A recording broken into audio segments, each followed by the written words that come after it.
જંગલમાં ચૂંટણી. એક જંગલ હતું. એ જંગલમાં બધા પ્રાણીઓ શાંતિથી હળીમળીને રહેતા હતા. બધા પ્રાણીઓ સાંજના સમયે ભેગા થઈ વાતો કરે.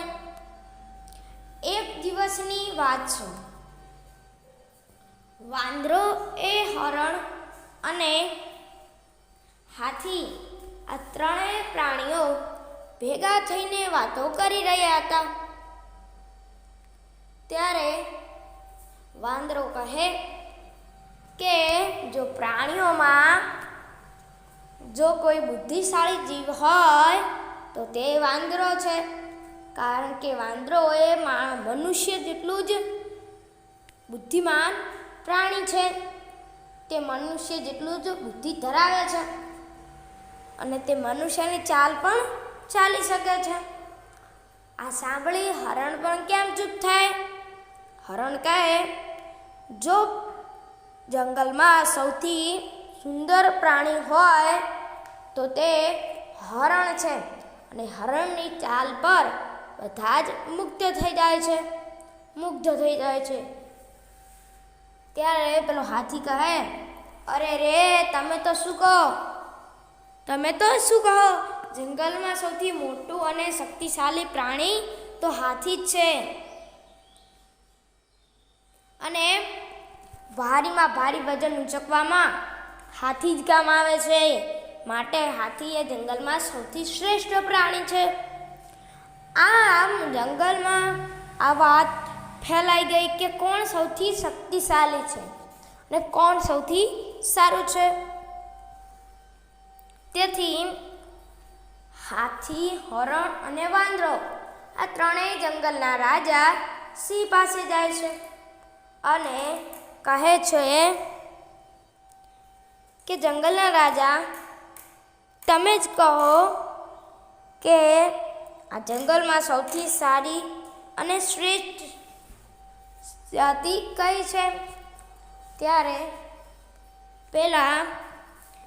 પેલો સિંહ, જંગલનો રાજા શેરખાન કહે છે કે હું માનું તો જંગલમાં શ્રેષ્ઠ જાતિ પ્રાણી એ સિંહ છે. તે સૌથી સારું પ્રાણી છે.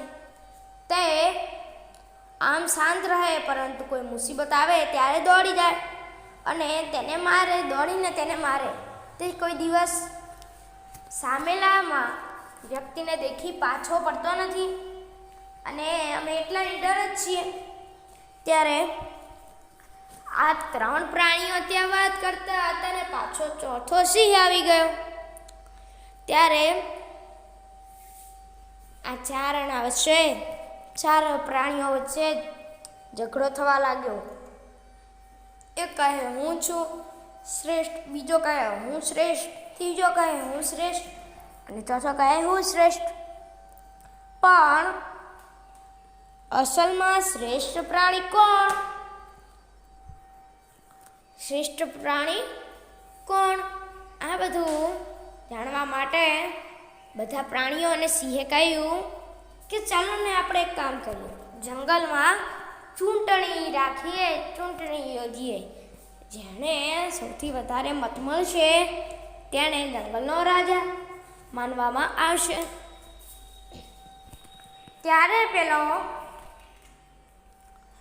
જંગલનો રાજા કહે છે, સારું, યાદ રાખજો કે જે જીત્યું તે જંગલનો રાજા બનશે, અને જે હાર્યું તે રાજા બની શકશે નહીં.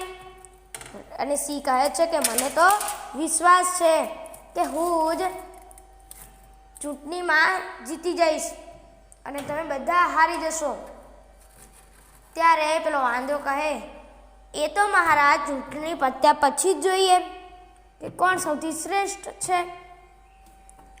જંગલમાં ચૂંટણી થવાની હતી તે પહેલા પેલા ત્રણ પ્રાણીઓ હતા.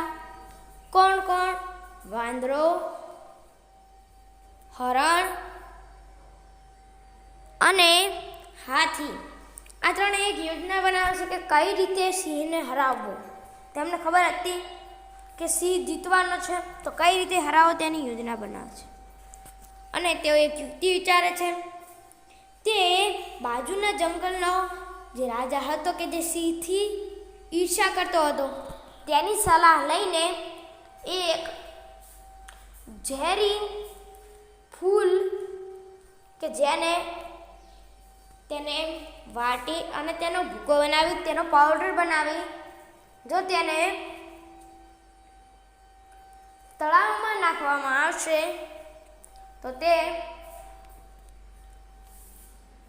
પાણીમાં ઝેરી થઈ જશે અને થોડાક સમય સુધી પ્રાણીઓને પેટમાં દુખશે ને પછી ઠીક થઈ જશે. કહ્યા પ્રમાણે પેલા 3 પ્રાણીઓએ કર્યું અને અંદર પાવડર સાંજના સમયે નાખી દીધો અને તે ઝેરી બની ગયું. દરરોજ પાણી પીવા માટે પ્રાણીઓ આવે ને પાણી પીવે અને તેમને પેટમાં દુખે. આ બધી ધીરે ધીરે વાત જંગલના રાજાને ખબર પડી ગઈ. જંગલનો રાજા કહે કે ખબર નથી પડતી કે એવું તો શું છે કે પાણી પીવે છે ને તરત જ તેમને પેટમાં દુખે છે અને તેમને એટલું બધું પેટમાં દુખે છે કે વાત જ નહીં. એટલે તે સવારથી સાંજ સુધી તળાવની નજીક પાસે રહે છે, પરંતુ કોઈ પણ વસ્તુ ઠીક થતી નથી. ત્યારે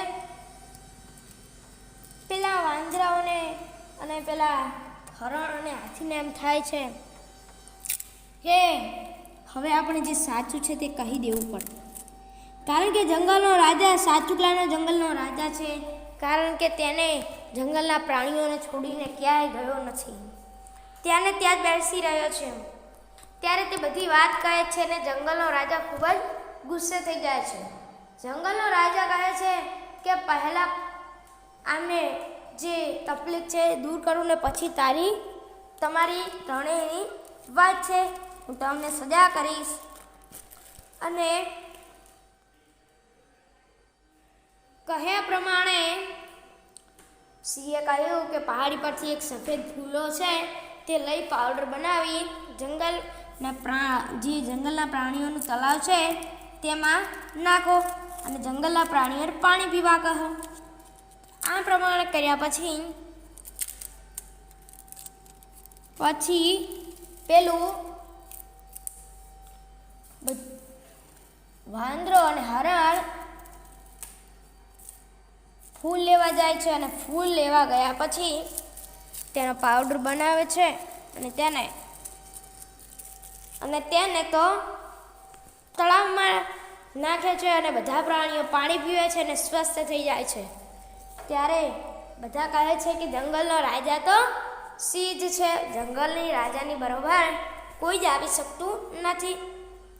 તો મિત્રો, આ વાર્તા ઉપરથી આપણને બોધ મળે છે કે આપણને આગળ થવા માટે કોઈનું નુકસાન થાય તેવું કરવું જોઈએ નહીં, તે ખૂબ જ હાનિકારક થઈ શકે છે.